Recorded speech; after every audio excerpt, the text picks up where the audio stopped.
Hi hello నమస్తే friends. మనం ఈరోజు లవ్ అట్రాక్షన్ పవర్ గురించి పూర్తిగా తెలుసుకుందాం. ఆ పవర్ని ఎలా యూజ్ చేయాలి, హిప్నోటిజం పవర్ ద్వారా లవ్ అట్రాక్షన్ పవర్ని ఎలా యూజ్ చేయాలో పూర్తిగా తెలుసుకుందాం. మెయిన్ సజెషన్స్ బరాబరిస్తే ఆటోమేటిక్గా లవ్ అట్రాక్షన్ పవర్ ఈజీగా మీ మీరు చేయొచ్చు. మీరు హిప్నోటిజం చేసుకునేటప్పుడు, సెల్ఫ్ హిప్నోటిజం చేసుకునేటప్పుడు ఈజీగా first one looking, eye contact ఇవ్వడం నేర్చుకోవాలి.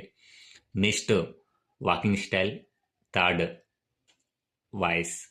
నీ వాయిస్ 60 లేదా 70 మధ్యలో ఉండాలి. ఈ మూడు కాన్ఫిడెంట్గా నీ హిప్నోటిజంలో చేసుకొని నెక్స్ట్ తర్వాతకి వెళ్ళి మాట్లాడు. కాన్ఫిడెంట్గా మాట్లాడు.